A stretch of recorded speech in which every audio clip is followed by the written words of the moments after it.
이기게 하여 주옵소서. 이 시간 주님 손에 올려드리오니 주께서 말씀하여 주시고 우리에게 새 역사로 허락하여 주옵소서. 예수님의 이름으로 감사하며 기도하옵나이다. 오늘 말씀의 제목을 까르페 디엠이라 했습니다. 여러분, 어제 성욱이가 꿈을 꿨습니다. 울면서 깼어요. 눈물에 젖어서 깼다는 거예요. 이유인즉슨 스시맨인 성욱이가 이만한 물고기를 하나 꿈에서 만나게 되었고, 이제 요즘 한참 이제 새롭게 배우게 돼서 익숙해진 기술로 싹 갈랐는데 이게 안 죽고 살아있더라는 거야. 이걸 가지고 이리저리 헤매는데 받아주는 사람도 없고, 그런데 결국은 아무데도 못 가고 그 물고기와 대화를 하게 됐다죠.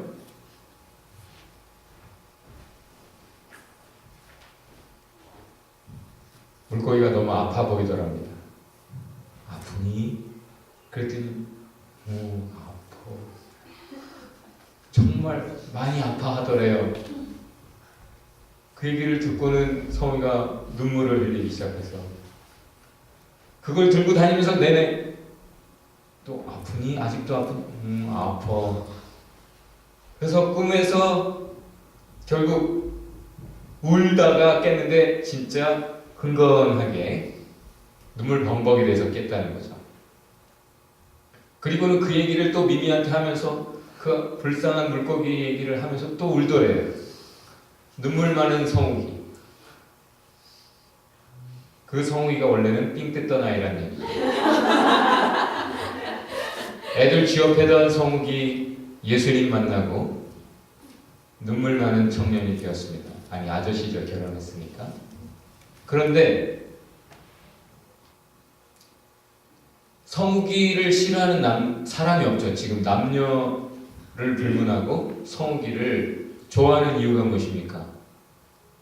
얼마나 부드러운지 몰라요. 성욱이가 온유하고 겸손하고 눈물이 많은 사람입니다. 개그맨 중에 김정식이라고 있었어요.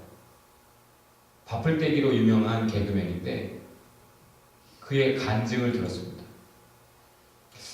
그가 본래 키가 작은 거의 깡패 같은 사람이었다는 거죠. 키는 작지만 아주 폭력적이고 싸움꾼이었다는 거예요. 누구에게든 지기 싫어하고, 본래 남을 웃기려고 한 게 아니라 그런 일자리가 있다는 거 듣고 그냥 가서 부딪혀서 개그맨이 돼버린 거래요. 근데 어쨌든 특별한 하나님의 은혜로 아무런 스캔들 없이 성공 가도를 달렸답니다. 개그맨. 그런데 예수님을 만난 이후에 그가 눈물의 사람이 되었습니다. 그래서 장애인 사역을 해요. 장애인들의 아픔을, 강한 자들을 상대해서 주먹질하던 그가 연약하디 연약한 장애인들의 아픔을 가슴으로 느끼고 그들을 위해 살아가는 모습, 역시 눈물의 사람이 되었습니다. 오늘 본문에서도 우리는 예수님을 만난 후 달라진 또 한 사람을 만나게 됩니다. 20절 우리 다 같이 한번 읽어보겠습니다.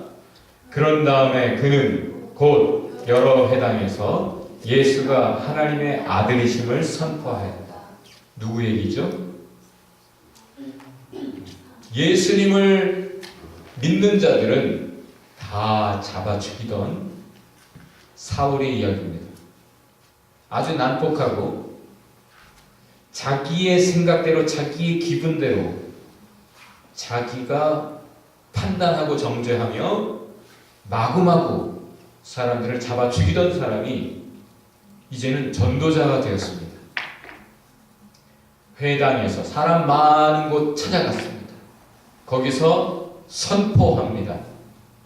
예수가 하나님의 아들이시다. 여러분, 개의 아들은 강아지, 강아지는 개죠. 소의 아들은 송아지, 송아지는 소죠. 하나님의 아들, 하나님이란 뜻이에요. 예수가 하나님이다. 자기가 만났다. 부활하신 예수, 죽음을 이기신 예수. 예수가 하나님이심을 선포합니다. 왜 외치는 것이 중요합니까? 혼자 알고 혼자만 잘 믿으면 되지. 왜 난 믿으라고 강요하고 자꾸 그러는 거야? 예, 강요는 하지 마세요. 그러나 선포할 수밖에 없는 이유. 여러분, 명품을 들고 다니는 사람들 중에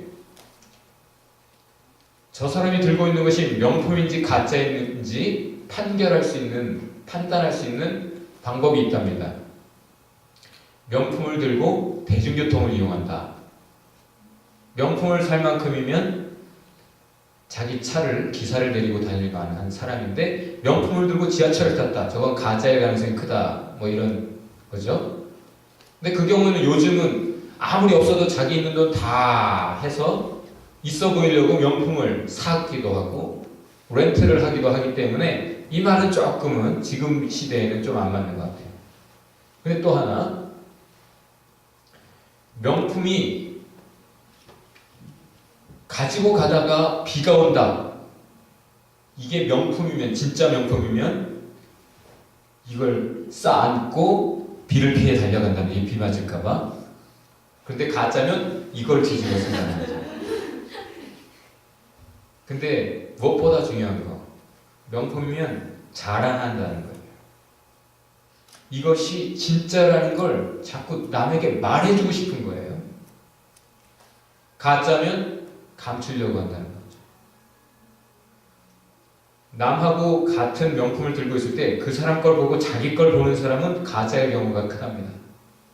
비교하면서 내 거 가짜 티나나? 짝퉁인 거 티나나? 이런. 여러분, 복음이 진짜입니까? 명품입니다.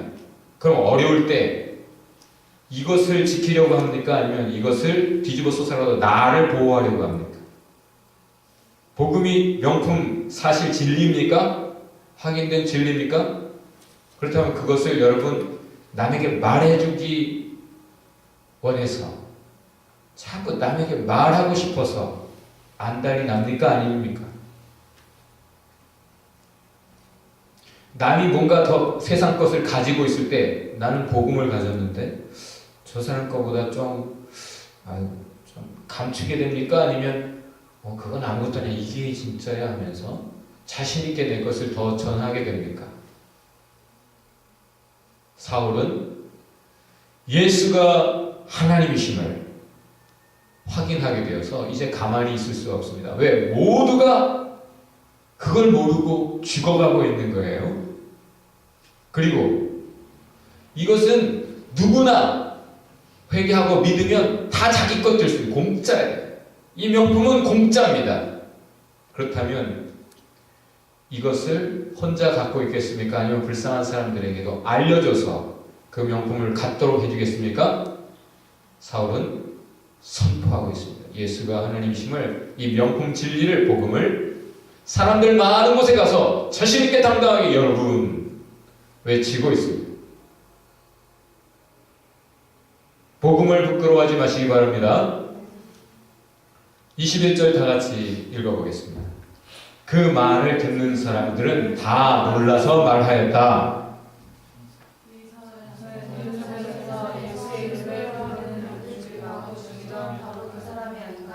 그가 여기 온 것도 그들을 잡아서 대제사장 이름으로 끌고 가려는 것이 아닌가. 대제사장들을 기쁘게 하던 삶이었어요. 그런데 더 이상 대제사장들을 기쁘게 할 수 없는 삶이 되었습니다. Amazed. 어안이 벙벙해졌습니다. 사람들이. 아니, 이 사람이 여기 온 것이 이런 목적이었잖아. 아니, 근데 왜 반대로 목적이 변경되었지? 아니, 이 사람이 왜 이러고 있는 거야? 사람들이 너무 깜짝 놀랐어요. 이 사람을 기다렸을 겁니다. 사울이 온다. 사람들을 대동해서 공문을 가지고 온다. 이제 피바람이 다마스커스에서 불 것이다. 시작될 것이다. 그를 기다렸는데 그 사람이 와서 피바람은커녕 성령의 바람이 불기 시작하니까 다들 깜짝 놀란 거죠. 여러분의 삶을 통해 많은 사람이 놀라길 바랍니다. 여러분의 삶이 변화되어서, 여러분의 표정이 너무 변화되어서, 여러분의 인격이, 인생이, 라이프스타일이 너무 변화되어서 세상이 놀랄 수 있기를 주의 이름으로 축원합니다. 그는 예수의 이름을 부르는 자들을 죽이던 사람인데 이제는 예수의 이름을 증거하는 사람이 되었습니다. 22절 여러분 큰 소리로 읽어주세요. 시작. 그러나 사울은 더욱더 능력을 얻어서 예수가 그리스도이심을 증언하면서 다마스쿠스에 사는 유대 사람들을 당황하게 하였다. 지금 일당백이에요. 많은 사람들이 사실 사울의 입에서 듣기 원했던 것은 자 이제 피바람을 일으켜 봅시다 하는 말이었는데 그 뜻으로 사울이 회당에 왔다고 하니까 사람들이 모였을 거예요. 아니 사람들이 모여서 기다리고 있었을지 몰라요 사울을. 그런데 사울이 그들이 듣기 싫어하는 말을 하고 있습니다. 예수가 그리스도이시라는 것을 증명하고 있어요. 프루빙하고 있어요. 이것은 이미 사울이 기존에 알고 있었던 그 모든 성경 지식, 그 모든 것이 사실 결론이 잘못 났던 것이지 예수를 만나고 보니까 아 그래서 그랬고 그래서 그랬구나. 여기 쓰인 단어는 knit together. 모든 사건 사실들이 같이 다 맞아떨어지는 거예요. 아구가 딱딱 맞아떨어지면 그랬구나 하기 때문에 대화를 하면 너무 맞는 말인 거예요. proving. 그래서 유대인들과 함께 디베이트를 하고 대화하면서 그 사람들이 할 말이 없게 되었다, 당황하게 되었다라는 그런 의미로 원문이 기록되고 있어요. 사울을 통해 지금 너무나 당황하고 있습니다. 그 이유는 사울이 더욱더 능력을 얻고 있어요. 그 많은 사람들과 대화하는데 아무리 많은 사람들이 머리를 짜내서 합세해서 공격을 해도 지지 않아요. 왜? strengthened. 뭔가 하나님의 뜻에 맞게 해가는 사람은 하나님의 힘을 더 주십니다. 여기 더 능력을 얻었다는 말은 strengthened. 하나님이 더 힘과 능력을 주셔서 그의 힘이 ever increasing. 날이 가면 날이 갈수록 시간이 지나면 지날수록 더욱더 강력해져만 가는 거예요. 그의 신앙과 열정이 그의 말과 지혜가 그의 삶의 파워가 ever increasing 계속해서 세지는 거예요. 하나님의 능력을 보고 할 말이 없습니다. 이길 수가 없습니다. 당황합니다. 세상이 여러분으로 인해 당황하게 되기를 주의 이름으로 축원합니다. 예수는 그리스도다. 너무나 분명한 사실을 증명하고 있습니다. 입증하고 있어요. 23절과 24절 여러분 큰 소리로 읽어주세요. 여러 날이 지나서 유대 사람들이 사울을 죽이기로 모의하였는데 그들의 음모가 사울에게 알려졌다. 그들은 사울을 죽이려고 밤낮으로 모든 성문을 지키고 있었다. 사울이 알았습니다. 아니 이런 일이 있기도 전에 사울은 알았어요. 내가 예수를 증거하기 시작하면 아니 그것도 회당에 가서 유대인들을 상대로 이 말을 하기 시작하면 내가 위험해진다. 알았습니다. 왜요? 지금 유대인들 중에 자기같이 열성적이었던 예수 믿는 자들을 잡아 죽이기로 결단하고 같이 동행해서 다마스커스에 온 사람들이 많아요. 옛날 자기 같은 잔인한 그 열혈 남아들이 지금 다메섹에 같이 와 있어요. 그 회당에 있습니다. 그 사람들을 상대해서 예수가 그리스도인 것을 말하면 자기가 스데반처럼 예수님처럼 죽을 수 있다는 거 압니다. 알면서도 하는 거예요. 여러분 아닙니까? 이 믿음의 길을 가는 것은 십자가의 길이요 스데반처럼 예수님처럼 결국 종국에는 핍박받고 죽는다는 것 알고 있습니까? 진리의 길이 십자가의 길이라는 걸 알고도 사울은 그렇게 하고 있는 거예요. 많은 날, 여러 날 동안 그렇게 계속 지치지도 않아요, 사울. 하나님을 아는 사람들, 그래서 하나님을 말하는 사람들은 하나님이 힘주십니다. 지치지 않아요. 하다가 마는 게 아니에요. 많은 사람들이 제가 좀 잠깐 정신이 갑자기 샌빗을 받아가지고 갑자기 사울이 정신이 혼미해져서 지금 이상해졌는지도 몰라. 조금 기다려보자. 제정신 돌아올지 몰라. 기다렸을지도 몰라요. 감히 사울에게 대항할 수 있는 인물들이 없어요, 사실은. 왜? 사울이 최고 위에 있는 엘리트 중에 엘리트 리더였기 때문에 감히 대들지 못하고 우리 대장이 잠깐 이상해져서 조금 기다려보자 했을지 몰라요. 근데 여러 날이 지나도 사울이 더욱더 뚜렷하게 그리스도인 된 색깔을 드러내니까 이제는 죽여야겠다. 모의가 시작되었고 사울이 그것을 알게 되었습니다. 역시 상대도 얼마나 적극적이고 열심입니까? 밤낮으로 모든 성문들, 다메스커스라는 그 큰 성, 모든 성문을 다 지키고 있어요. 불침번을 선다는 얘기죠. 열심히 특심해서 그렇게 저와 여러분을 넘어뜨리고자 하는 사탄도 배고픈 사자처럼 우리의 주변을 맴돈다 했습니다. 으르렁거리며 삼킬 자를 찾아 기회를 엿보고 있다. 예수님에게도 그래 했는데 여러분에게, 저와 여러분에게 하지 않겠습니까? 성경 진리는 우리의 대적들이 열심히 있다는 거예요. 그런 상황입니다. 25절 다 같이 한번 읽어볼까요? 그러나 그의 제자들이 밤에 사울을 바구니에 담아서 성 바깥으로 달아내렸다. 여러분이 뚜렷한 색깔을 갖게 되면 적들도 생기고요, 여러분의 팬들도 생깁니다. 반드시 그렇습니다. 애매하면 그냥 친구는 많은데 진짜 친구가 없어요. 적도 없을 수 있어요. 그러나 분명한 색깔을 갖게 되면 반드시 적이 생기게 되어 있어요. 적들이 있는데 또한 제자들, 팬들이 생겼습니다. 여러분에게 적들이 있어야 돼요. 사탄과도 친구, 하나님과도 친구, 그럴 수는 없어요. 돈과 친구, 세상 문화와도 친구, 하나님과도 친구, 십자가와도 친구, 그럴 수는 없어요. 성경이 말하는 것은 우리가 참 믿음을 갖게 될 때 분명한 적이 동시에 분명한 친구가 생긴다는 거죠. 성벽에서 달아내렸습니다.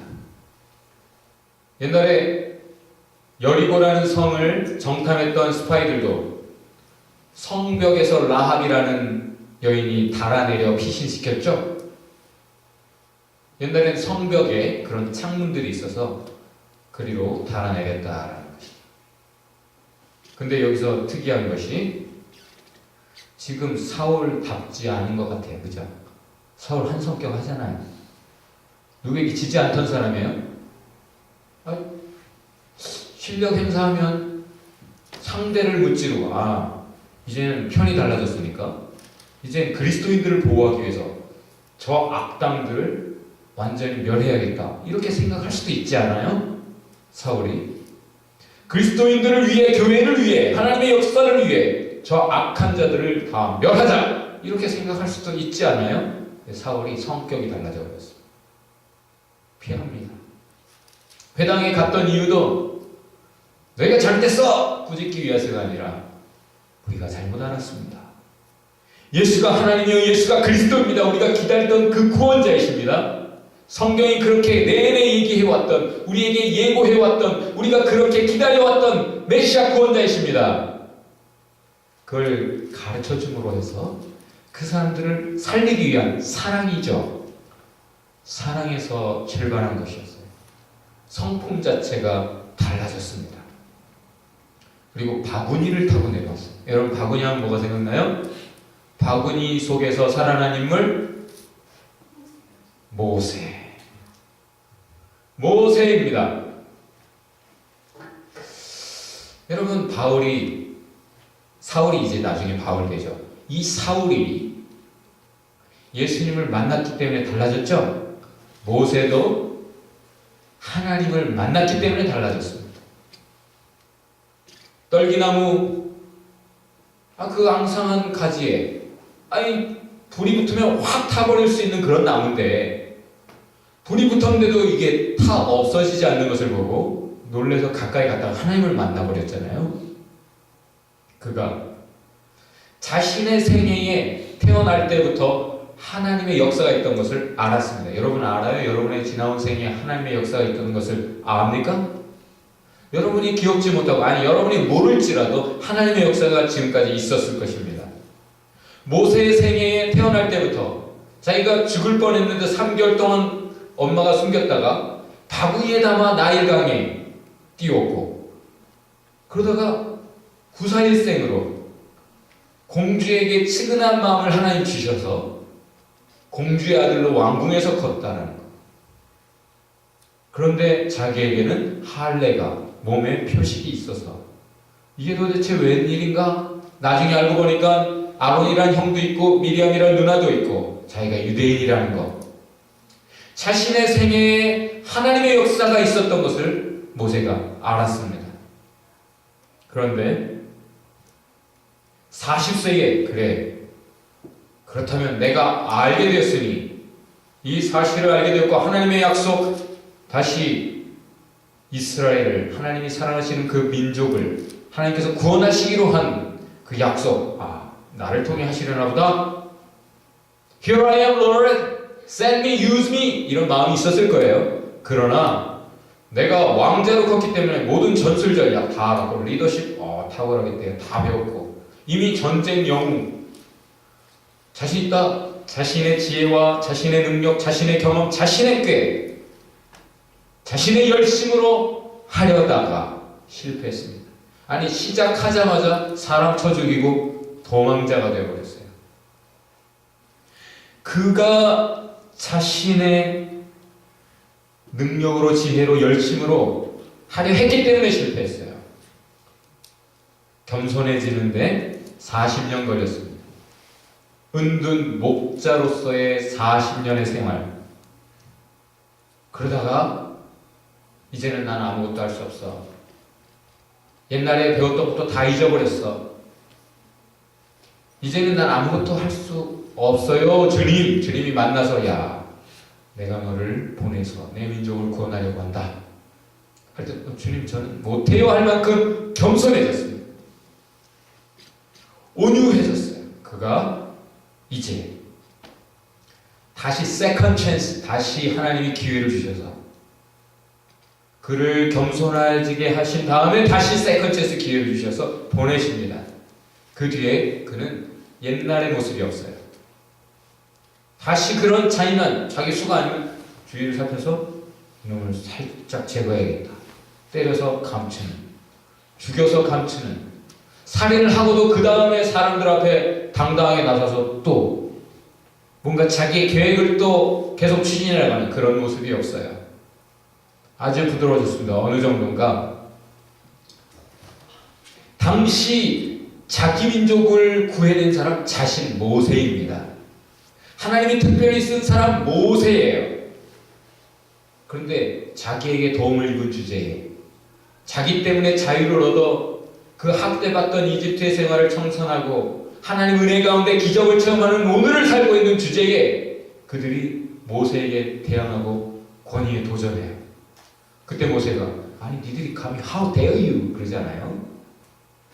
모세는 여러분 하면서 엎드립니다. 오히려 성경이 이렇게 평가합니다. 세상의 모든 사람보다 지면의 모든 다른 인간보다 more humble 겸손했다. 왜 그럴 수 있을까요? 이제는 자기 힘과 지혜로 열심으로 된 것이 아니에요. 지금까지 자기를 통해 일이 이루어졌다 해도 내가 한 것이 아니에요. 하나님 하셨다. 하나님 보고 계시는데 내 기분대로 내 생각대로 할 수 없다. 하나님을 경외하는 참 지혜가 그에게 있었던 것입니다. 여러분, 하나님을 만나면 어떻게 됩니까?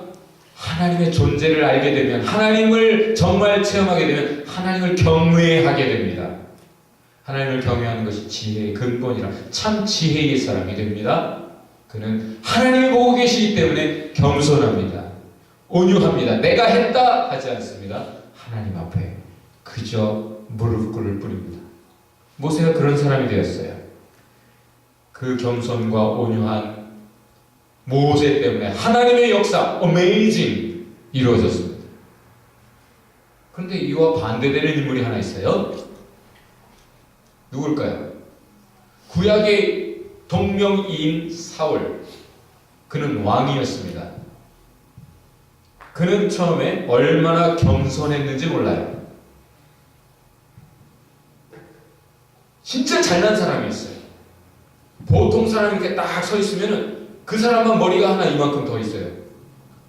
키도 컸을 뿐 아니라 장대한 장군감이에요.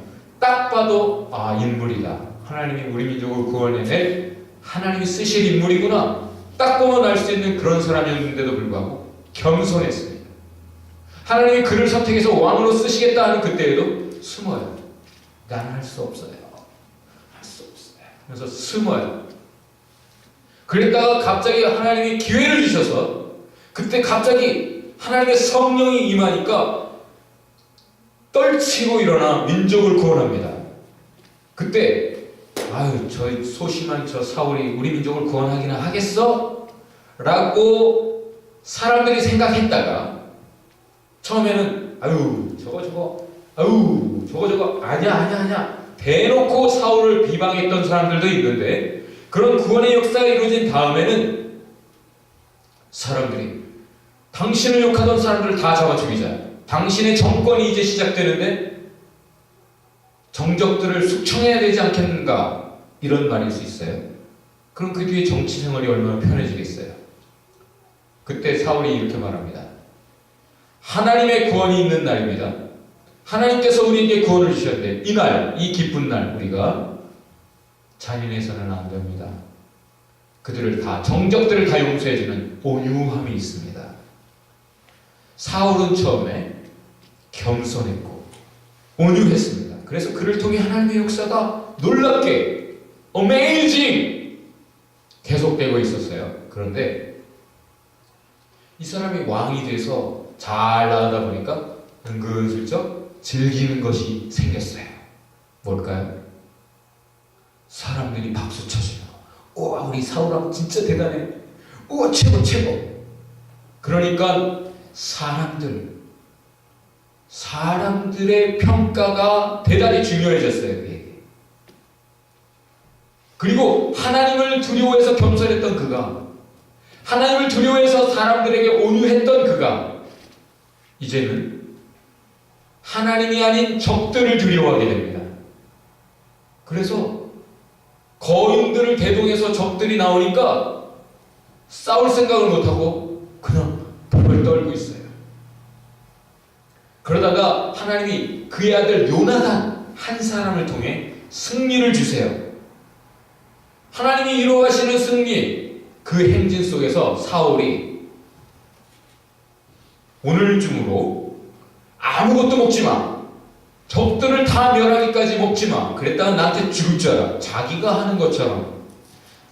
인간들이 끝까지 열심으로 해야 이 승리가 이루어지는 것처럼 저주를 퍼부으면서 해서 아무도 뭘 못 먹고 지칠 대로 지쳐서 추격전을 벌이고 싸우는 중간에 요나단이 꿀을 먹고 눈이 밝아지고 아주 원기소생했어요. 근데 결국은 나중에 전쟁이 어쨌든 여차저차 끝난 다음에 도대체 누가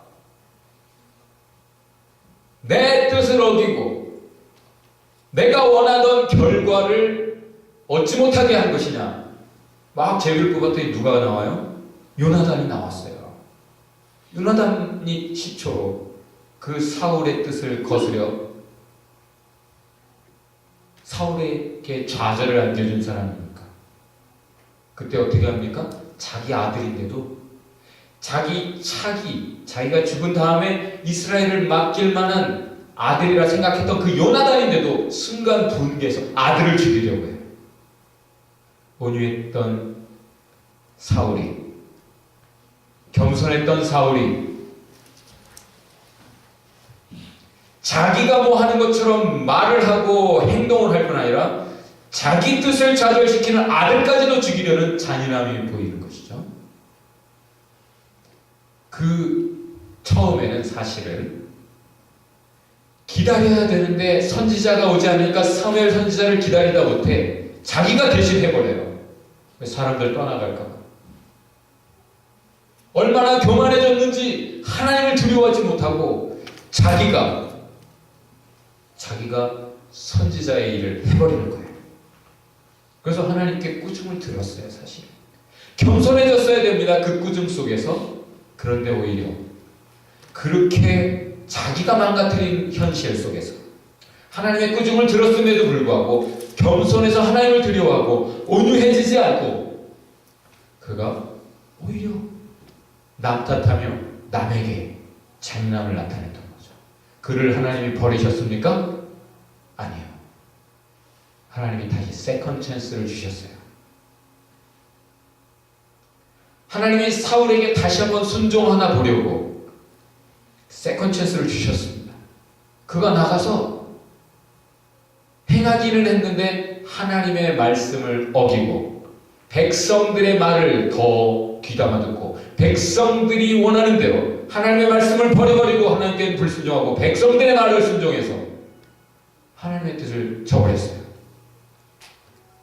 결과 사무엘이 와서 도대체 왜 하나님의 말씀을 안 듣는 거냐고 꾸중을 해요. 그러면 여러분 어떻게 할래요? 잘못했어요. 울어야지. 사울이 어떻게 합니까? 변명합니다.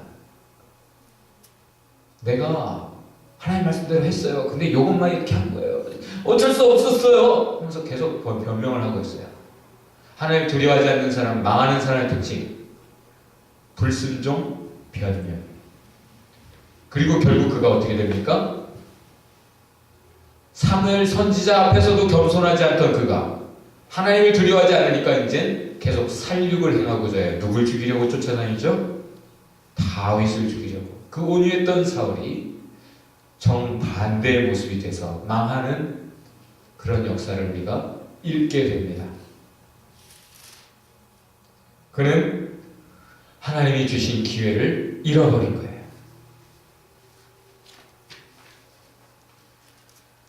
여러분, 회개의 기회를 하나님은 주십니다. 어떤 가족이 주일 아침에 싸웁니다. 부부가.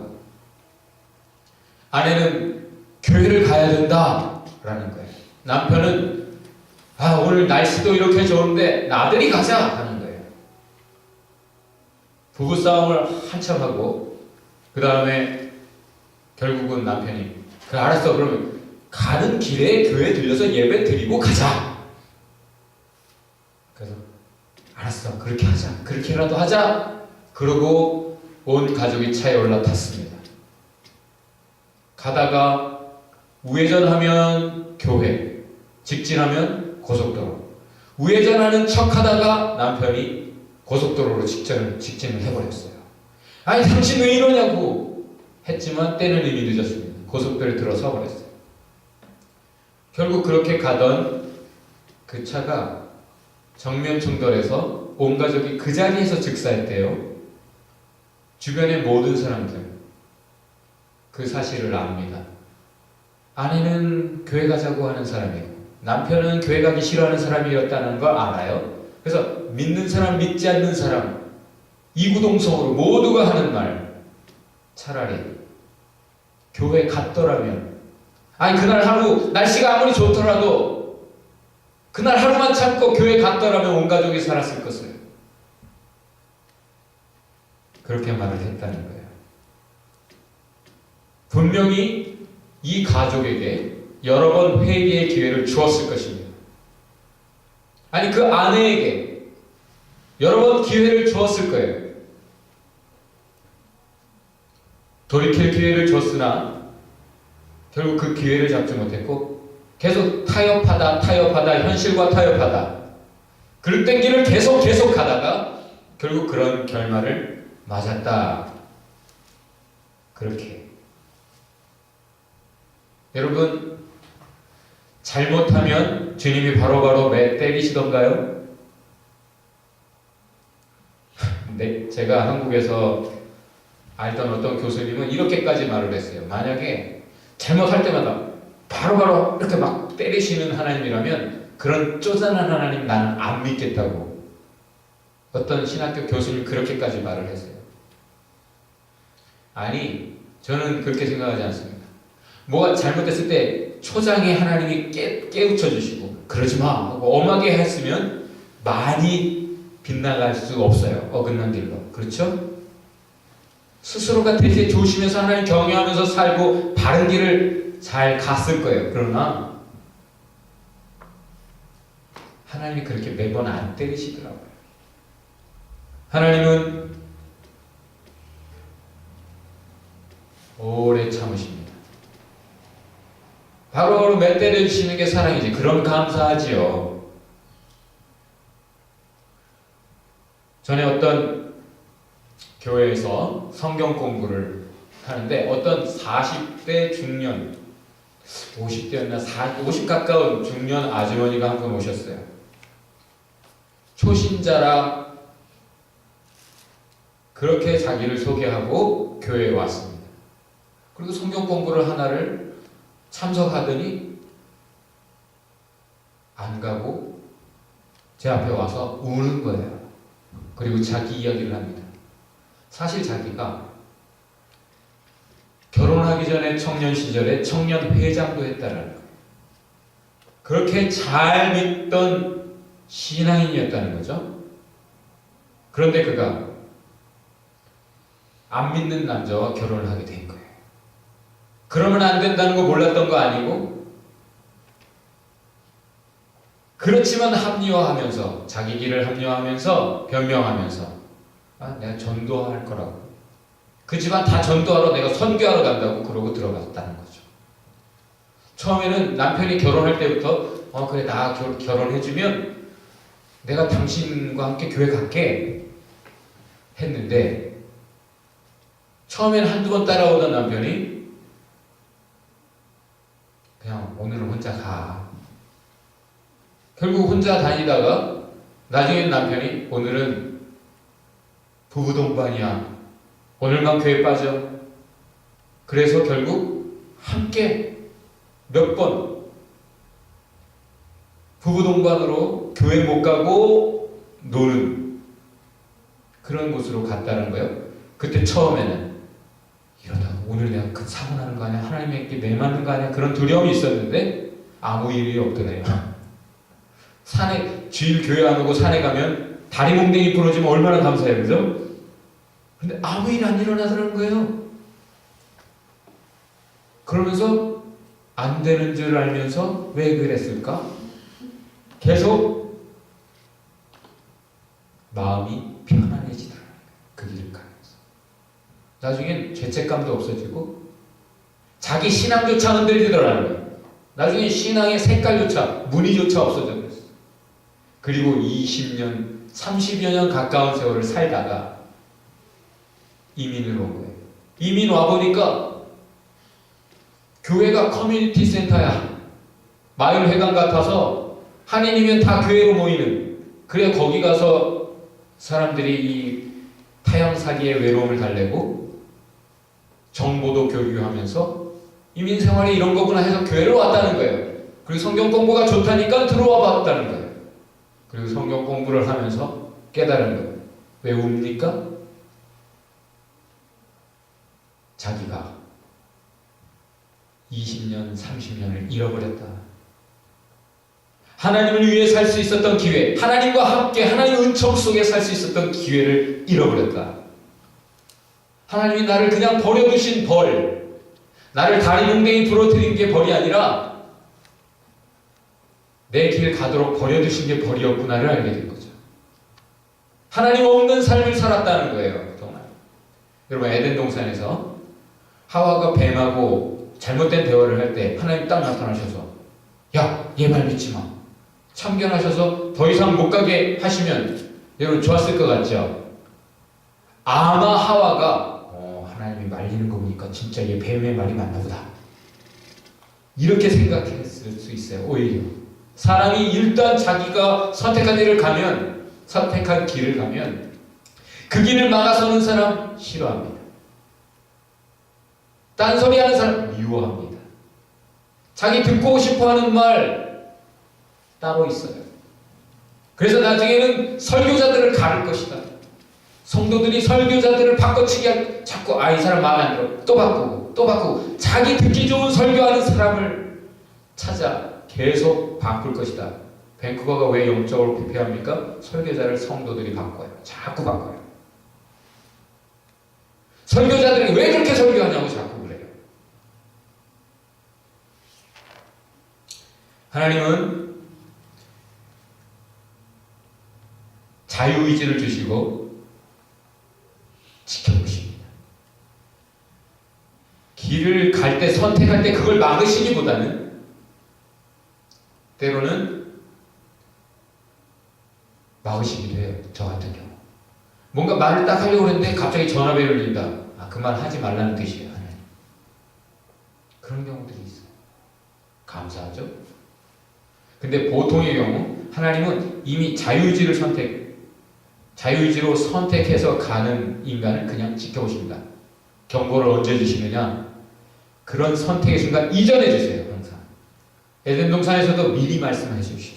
보통의 경우 미리 말씀해 주세요. 오늘 저와 여러분에게 하나님 이 말씀을 주십니다. 왜요? 이후에 선택의 순간을 위해 지금 주시는 거예요. 지금 말씀을 잘 붙잡으시기 바랍니다. 하나님 없는 삶은 왜 후회가 됩니까? 왜 잃어버린 세월로 후회하고 있습니까? 쾌락은 있었어요. 그러나 너무나 불안하고 스트레스 가득하고 결국 불화가 자꾸 일어나는 거예요. 왜 남편을 한국에 두고 여기 부인이 애 데리고 와 있습니까? 정말 자식의 공부를 위해서? 그런 사람들도 있겠지만 남편이 그렇게 사랑스럽지 않은 것일 수도 있어요. 정말 화목한 가정은 남편이 자꾸 오든지, 정말 자식 교육을 위해서 보내놨지만 남편이 자꾸 오든지 아내가 방학만 되면 가는 거예요. 돈 아까워하지 않고 오고 갑니다. 그러나 어떤 부부들은 자식이 너무 말도 안 들으니까 그냥 너 좀 나가 있어라. 자꾸 국내에서 사고 치니까 나가 있어라고 유학 보내놓는 거예요. 더 이상 보면 자기가 마음 상하고 골칫덩어리니까 그냥 내보내는 경우도 많이 봤어요. 자꾸 불화가 일어나요. 하나님 없는 삶은 진정한 사랑이 지속되지 않아요. 하나님 없는 삶은 불안하고 스트레스가 가득해요. 살쾡이가 다람쥐 잡는 법이라는 이야기, 재밌는 이야기를 봤어요. 살쾡이를 느끼면 다람쥐가 나무 위로 올라간답니다. 그러면 살쾡이는 그냥 딱 그 나무 밑에 가서 딱 자리 잡고 앉는데요. 그리고 올려다 본답니다. 살쾡이가 기다리는 건 다람쥐와 눈이 딱 마주치는 그 순간을 기다린대요. 그래서 다람쥐하고 눈이 딱 마주치면 살쾡이 딱 노려본대요. 그러면 살쾡이의 그 매서운 눈을 본 다람쥐가 두려움에 사로잡혀서 근육이 마비되고 뚝 떨어져 버린대요. 사냥이 끝난답니다. 성경에서는 강하고 담대하라. 누가 강하고 담대합니까? 자기 마인드 컨트롤 잘하는 사람이 강하고 담대합니까? 하나님의 약속을 믿고 믿음이 좋은 하나님과 함께하는 사람, 하나님이 계속 strengthening, 힘을 주시는 사람이 담대하게 이기는 거죠. 우리에게는 똑같이 어려움이 주어져요. 모든 인생은 역경을 만납니다. 그런데 하나님 없는 사람들은 스스로 두려움에 더 사로잡혀서 스스로 포기하는 경우가 많아요. 좌절합니다. 별것도 아닌데 두려움을 키워요. 그러나 믿음의 사람은 두려운 순간 하나님께 더 가고 말씀 속에서 새 힘을 얻습니다. 스스로 포기하지 않아요. 왜? 하나님을 믿습니다. 모든 역경까지도 어려움까지도 모든 것이 합력하여 선을 이룰 것이다. 전화 위복이 될 것이다. 화가 변하여 복이 될 것이다. 결국에는 하나님이 다 사랑해서 나에게 주시는 시련이다. 그 믿음 때문에 스스로 포기하지 않아요. 좌절하지 않습니다. 스스로 끝내지 않습니다. 하나님 없는 삶을 그동안 살아온 이 여인은 그렇게 울더라고요. 여러분, 항상 다이어트는 내일부터예요. 그죠? 그렇습니까? 항상 주님은 기회를 주시는데 그 기회를 못 잡아요. 축구가 인생과 같아서 실력에 관계없이 양 팀에 기회가 주어지죠. 몇 차례. 실력이 없어도 그 기회를 살리면 반드시 이깁니다. 실력이 좋아도 그 기회를 놓치면 질 수밖에 없어요. 이동국이 2골이나 넣고 귀에 걸렸죠. 입이. 얼마나 감사해요. 이동국 알아요? 4대 0으로 4대 2로 이겼다고 그러죠? 축구? 미안합니다, 여러분.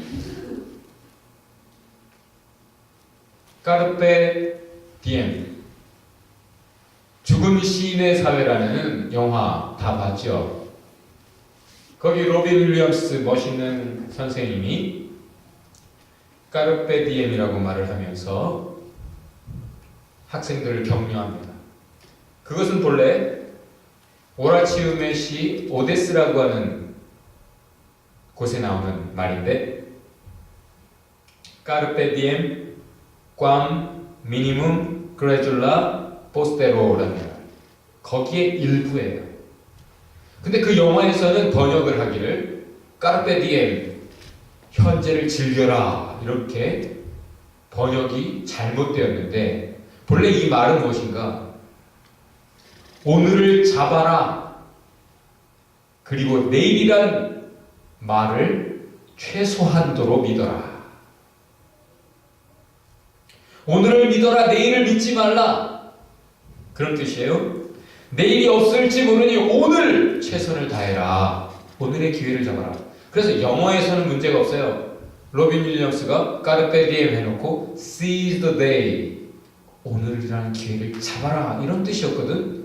근데 왜 한국 사람들이 그렇게 번역을 했을까요? 현재를 즐겨라, 그 말이 더 좋죠. 노세 노세 젊은 옷에 늙어지면 못 노나니, 그래요?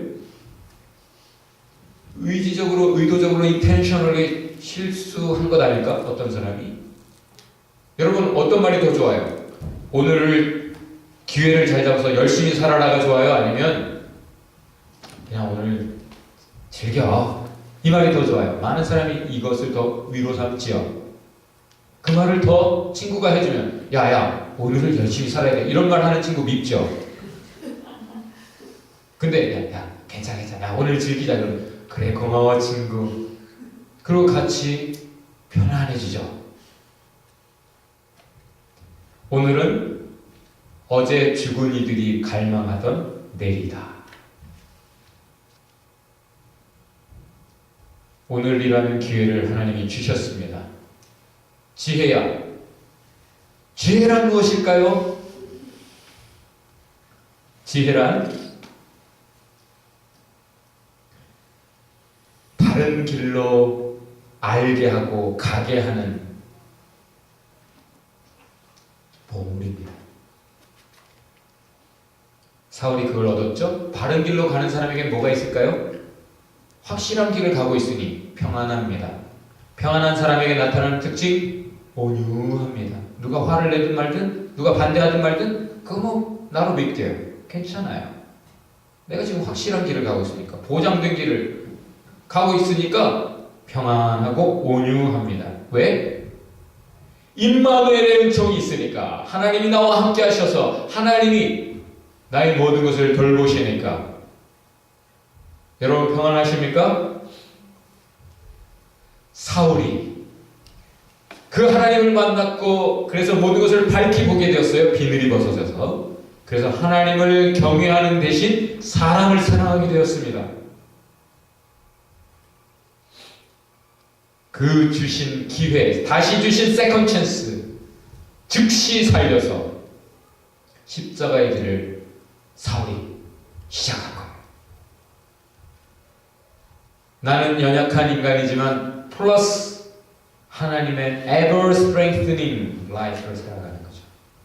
늘 나로도 힘있게 하시는 그런 하나님의 힘주시는 은혜를 힘입어서 살아가는 거예요. 나는 연약한 인간이지만 이제는 걱정할 것 없어요. 하나님이 나와 함께 하십니다. ever strengthening Lent 사순절이 시작되었습니다.